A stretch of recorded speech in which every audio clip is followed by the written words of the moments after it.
السلام عليكم ورحمة الله وبركاته. وعليكم السلام ورحمة الله وبركاته. الحمد لله وحده، والصلاة على من لا نبي بعده. أما بعد، فأعوذ بالله من الشيطان الرجيم.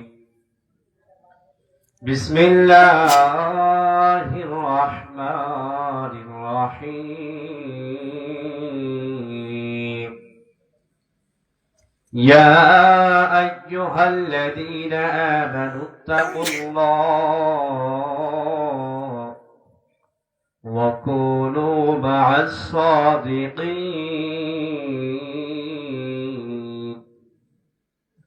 وقال تعالى آية أخرى في كلامه المجيد والفرقانه الحميد: أعوذ بالله من الشيطان الرجيم.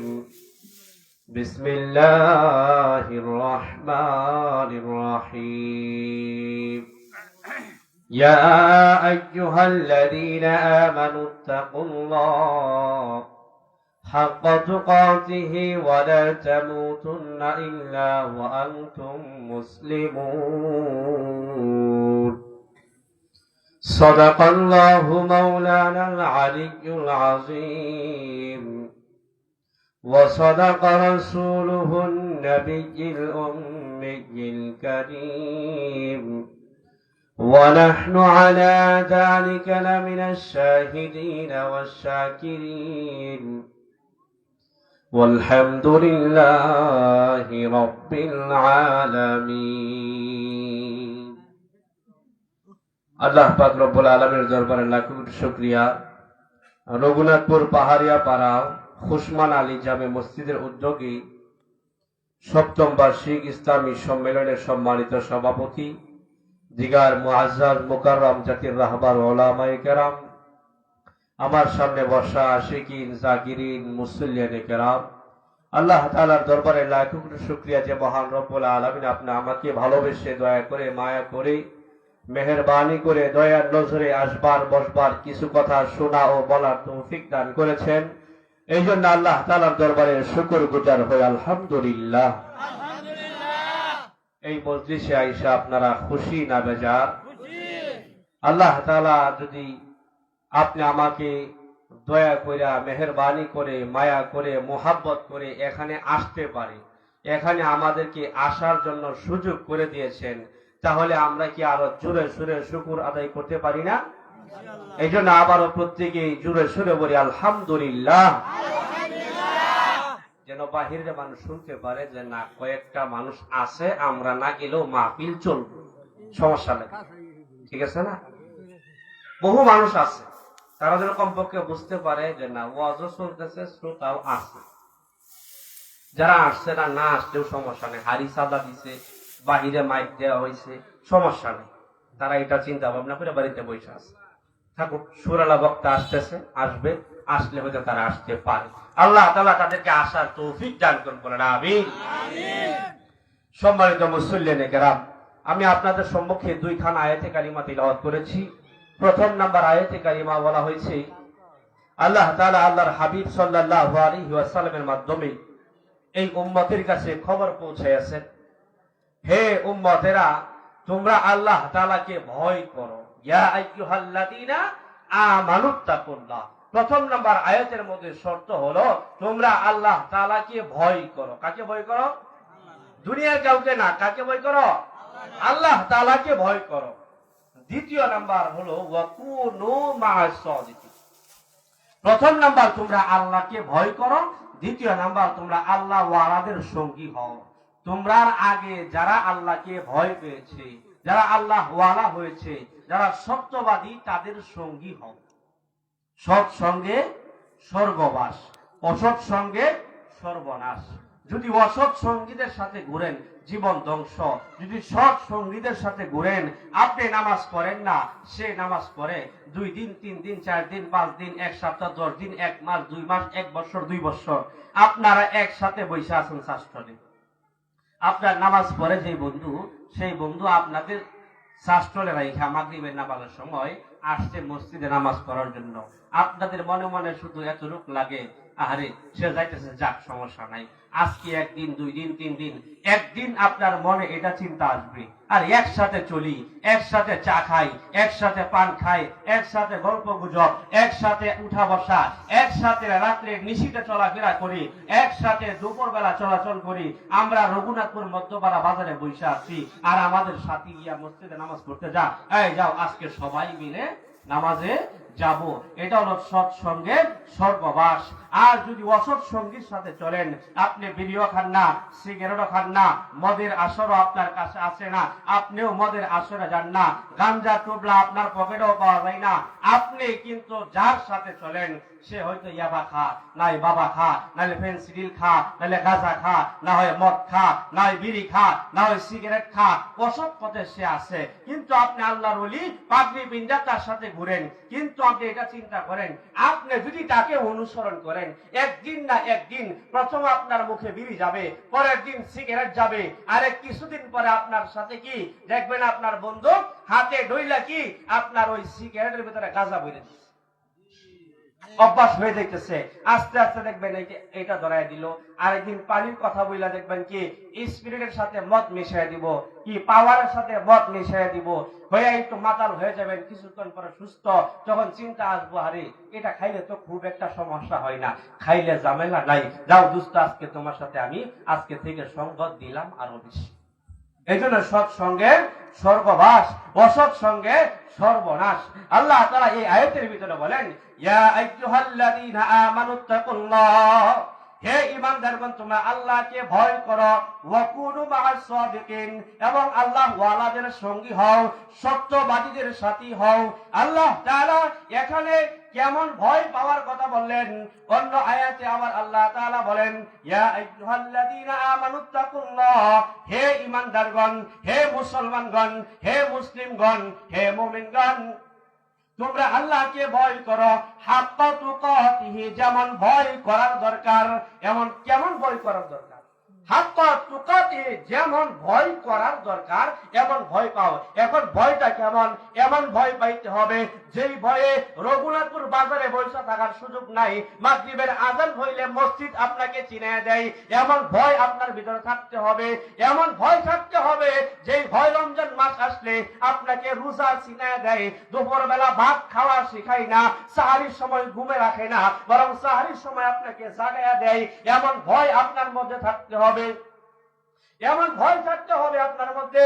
আপনার উপর যাকাত ফরজ হয়েছে, এটা আপনার হক না, এটা গরিবের হক, এটা মিসকিনের হক, এটা মুসাফিরের হক, আপনি তাদেরকে দিয়ে দিবেন। কিন্তু আপনি হিসাব করতেছেন 1 লক্ষ টাকা আমার আয় হয়েছে, 2,500 টাকা যাকাত আসছে, এটা আমি দিব না, বরং এটা দিয়ে আজকে গরুর গোশত আনবো, মুরগির গোশত আনবো, দেশি মুরগি আনবো, স্ত্রী বউ বাচ্চাদেরকে নিয়ে ভালোভাবে খাবো।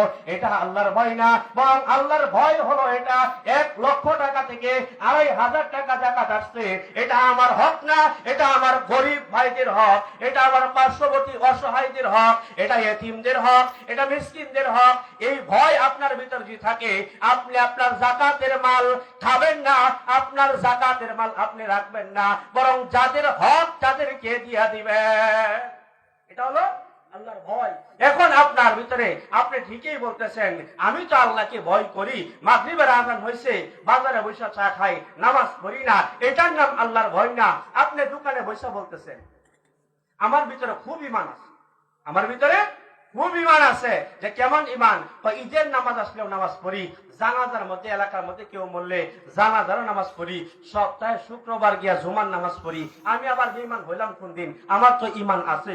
ঈমান যদি না থাকতো মাসে কি 4 দিন জুমা পড়তাম না, মাসে 5 দিন জুমা পড়তাম না, ঈদের নামাজ পড়তাম না। ঈদের নামাজে শুধু নামাজ পড়ি না, বরং খতিব সাহেবরে 50 টাকা 100 টাকা দেই। আল্লাহ যদি আমার ভালোবাসতো তাহলে তো আমার থেকে টাকা নেই, আর যদি ভালো না বাসতো তাহলে তো আমার পক্ষ থেকে টাকা নিত না। বিদায় আমি ঈমানদার, আমি এখনো বেঈমান হই নাই। যাও মাগরিবের নামাজ বাদ, এশার নামাজ বাদ, ফজরের নামাজ বাদ, যোহরের নামাজ বাদ, আসরের নামাজ বাদ, কারণ আমার উপর ঈমান আছে।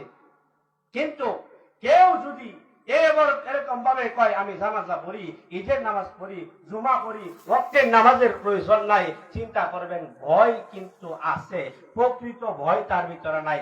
ভয় আছে তার ভিতরে, চেয়ারম্যানের সামনে গিয়ে দাঁড়াইলে চেয়ারম্যান কি রায় দেয় এই বিষয়ে তার ভয় আছে। এমপি সামনে গিয়ে দাঁড়াইলে এমপি মহোদয় তাকে কি ভয় দেখায়, কি রায় দেয়, এইটার ভয় তার আছে। এলাকার মধ্যে চুরি করছে, জিনা করছে, লুচ্চামি করছে, বাটপারি করছে, ডাকাতি করছে, ধরা পড়ছে, এলাকার মধ্যে দরবার শালীর জমাইছে, এখন এই বিচারে তার রায় কি হবে এই বিষয়ে তার ভয় আছে। কিন্তু মুয়াজ্জিন সাহেব প্রত্যেক দিন 5 ওয়াক্ত নামাজের আযান দেয় মসজিদে, প্রত্যেক দিন বলে আল্লাহু আকবার, দুনিয়ার সব কিছু ছোট, আল্লাহ তাআলা বড়, এই ভয় তার ভিতরে নাই। তার ভিতরে ভয় আছে রঘুনাথপুর বাজারের মধ্যে বিচার হবে জুতার মালা দেয় না ফুলের মালা দেয়, ইজ্জত থাকে নাকি ইজ্জত যায়, এই ভয় তার ভিতরে আছে। আযান দিলে নামাজ পড়তে হবে, সেই ভয় তার ভিতরে নেই। মিথ্যা কথা বলছি? তাহলে বলেন না কি জন্য মিথ্যা কথা বলছি? সত্য কথা। আল্লাহ তাআলার হুকুম যেখানে আছে সেখানে মানুষের কোনো গোলামি করার সুযোগ নাই।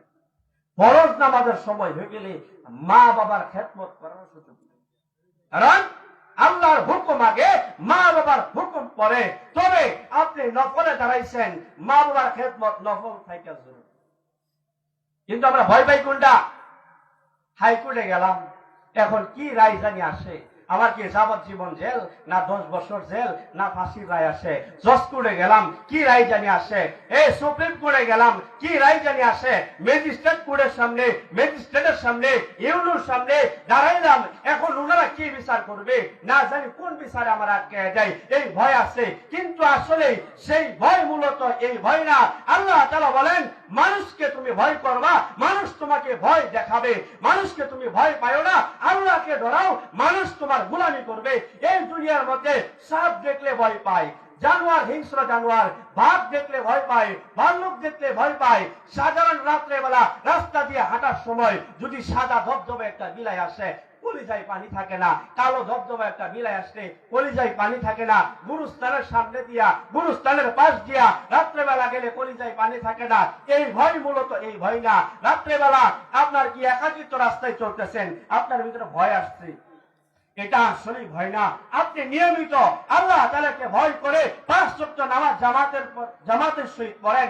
আল্লাহ তাআলার যে খাস খাস ছোট ছোট কিছু ইবাদত আছে, আমল আছে, এগুলো আপনি করেন, তারতিবগুলো মানেন। 5 ওয়াক্ত নামাজের পরে আপনি আয়াতুল কুরসির আমল করেন। প্রত্যেক দিন মাগরিবের আযানের পরে নামাজ পড়েন, নামাজের পরে সুন্নাত পড়েন। তারপরে আপনি বলেন আল্লাহুম্মা আজিরনি মিনান নার 7 বার পড়েন। আল্লাহুম্মা ইন্নী আসআলুকা রিদাকাল জান্নাতা, এটা আপনি কি বলেন? 8 বার পড়েন। বিসমিল্লাহিল্লাযী লা ইয়াদুররু মা'a ইসমিহি শাইউন ফিল আরদি ওয়ালা ফিস সামাই ওয়া হুয়াস সামিউল আলিম, আপনি এটা 3 বার পড়েন। আপনি অনুগত করলেন আল্লাহর, দুনিয়ার সমস্ত মাখলুক অনুগত করবে আপনার। আপনি অনুগত করলেন কার? আল্লাহ। দুনিয়ার মাখলুক অনুগত করবে কার? আপনার। আল্লাহ তাআলা মাখলুক বানাইছে আপনার খেদমতের জন্য, আর আপনাকে বানাইছে আল্লাহর খেদমতের জন্য। এই জন্য আল্লাহ বলেন ইয়া আইয়ুহাল্লাযীনা আমানু তাকুল্লাহ, আল্লাহকে ভয় করো। এখন আল্লাহকে ভয় না করে আমরা দুনিয়ার মাখলুককে ভয় পাই। এই জন্য দুনিয়ার মাখলুক আমাদেরকে ভয় দেখায় বেশি। আমরা মানুষকে ভয় পাই, এই জন্য মানুষ আমাদেরকে ভয় দেখায় বেশি। যদি আমরা প্রকৃতপক্ষে ঈমান নিয়া, বিশ্বাস নিয়া, ইয়াকিন নিয়া যদি আল্লাহকে ভয় করতাম, আল্লাহর ইবাদত গুলা করতাম, তাহলে আমরা কি ঠিকই শুধু আল্লাহকে অনুগত করতাম, বানিয়ে বাকি দুনিয়ার সমস্ত মাখলুক আমাদের অনুগত করত। কিন্তু দুর্ভাগ্যবশত আজকে যারা এখানে বসছি, অনেকে আল্লাহ তাআলার হুকুম এশারের নামাজ পর্যন্ত পড়ি নাই, অনেকেই আজকে দিনে ফজর পড়ি নাই, যোহর পড়ি নাই, আসর পড়ি নাই, মাগরিব পড়ি নাই, কিন্তু আসছি ঠিকই, হুজুর আসবে বয়ান করবে। এটার নাম আল্লাহর ভয় না। আল্লাহর ভয় হলো আল্লাহর হুকুম মানা। আপনি যখন আজকে মাহফিল শোনা আপনার জন্য ফরজ না, ইশারের নামাজ পড়া আপনার জন্য ফরজ। মাহফিল শোনা আপনার জন্য ফরজ না, ফজরের নামাজ জামাতে পড়া, ফজরের নামাজ পড়া আপনার জন্য ফরজ। এই জন্য প্রথম নাম্বার শর্ত, সময় শেষ, হযরত চলে আসছেন। প্রথম নাম্বার শর্ত আল্লাহ তাআলা চেয়েছেন ভয় করো। আল্লাহ তাআলাকে যেমন ভয় পাইলে তুমি নামাজ পড়ো, রোজা রাখো, হজ করো, যাকাত দাও, সত্য কথা বলো, মিথ্যা কথা ছাড়ো, হালাল খাও, হারাম ছাড়ো, সুদ ছাড়ো, ঘুষ ছাড়ো, জিনা ছাড়ো, ডাকাতি ছাড়ো, বেবিচারি ছাড়ো, চুরি ছাড়ো, বাটপারি ছাড়ো, চিন্তাই ছাড়ো। এটা হলো আল্লাহর ভয়। আর এখন আপনি বলতেছেন ভয়ও পাই, চুরিও করি, ভয়ও পাই, ডাকাতিও করি, ভয়ও পাই, রাহাজানি করি, ভয়ও পাই, চিন্তাই করি, ভয়ও পাই, নামাজও করি না, ভয় পাই, সুদ খাই, ভয় পাই, হারাম খাই, ভয় পাইতেছি, মিথ্যা কথা বলতেছি। এটার নাম আসলে ভয় না। প্রকৃত ভয়, যেমন ভয় পাইলে আমি নামাজে যাই, যেমন ভয় পাইলে রমজানে রোজা রাখি, যেমন ভয় পাইলে আমি আল্লাহ তাআলার হুকুম মানতে সদা সর্বদা প্রস্তুত, সেটা হলো আল্লাহর ভয়। আচ্ছা, এটা আল্লাহর ভয় না যে আমি মুখে বলবো আল্লাহকে ভয় করি কিন্তু কাজে কর্মে একটাও পৌঁছাই না, সেটা আল্লাহর ভয় না। বিদায় প্রথম নাম্বার শর্ত হলো আল্লাহকে ভয় করা। দ্বিতীয় নাম্বার হলো আল্লাহ ওয়ালাদের সাথী হওয়া, সত্যবাদীদের সাথী হওয়া, সৎ সঙ্গের স্বর্গবাস। আপনি আজকে আপনি খারাপ, কিন্তু ভালোবাসার সঙ্গী হইতে পারলে একদিন না একদিন ভালো হইতে পারবো। এই জন্য মসজিদের ইমাম সাহেবের সাথে সম্পর্ক রাখবেন। দুনিয়ার মধ্যে শ্রেষ্ঠ মানুষ, শ্রেষ্ঠ ঘর, শ্রেষ্ঠ দায়িত্ব, দুনিয়ার সবাই পিছনে, ইমাম সাহেব সামনে। এই জন্য সম্মানিত মুসল্লিয়ানে কেরাম, ইমাম সাহেবের পিছনে থাকা অবস্থায় আমরা ভালো হয়ে যাব। ইমামের আগে গিয়া ভালো করার চেষ্টা করলে, ভালো হওয়ার চেষ্টা করলে আর লাভ নাই। এই জন্য শ্রেষ্ঠ মানুষের অনুগত্য করব, তাদেরকে কি অনুসরণ করব, অনুকরণ করব, দুই একটা কথা জিজ্ঞাসা করব, মানার চেষ্টা করব, তাদের পিছনে শরীক হব। সামনে যদি অপেক্ষা করি যে সামনের যেদিন যাব ভালো হইয়া, আর সুযোগ নাই, সামনে চলে গেলে। এই জন্য পিছনে থাকা অবস্থায় থাকতে হবে, আল্লাহর ভয় নিয়ে থাকতে হবে, আল্লাহ ওয়ালাদের সাথে। আল্লাহ তাআলা আমাদেরকে মানার, বুঝার, আমল করার তৌফিক দান করুক। নাসরুম মিনাল্লাহ ওয়া ফাতহুন করিব। আসসালামু আলাইকুম ওয়া রাহমাতুল্লাহি ওয়া বারাকাতুহু।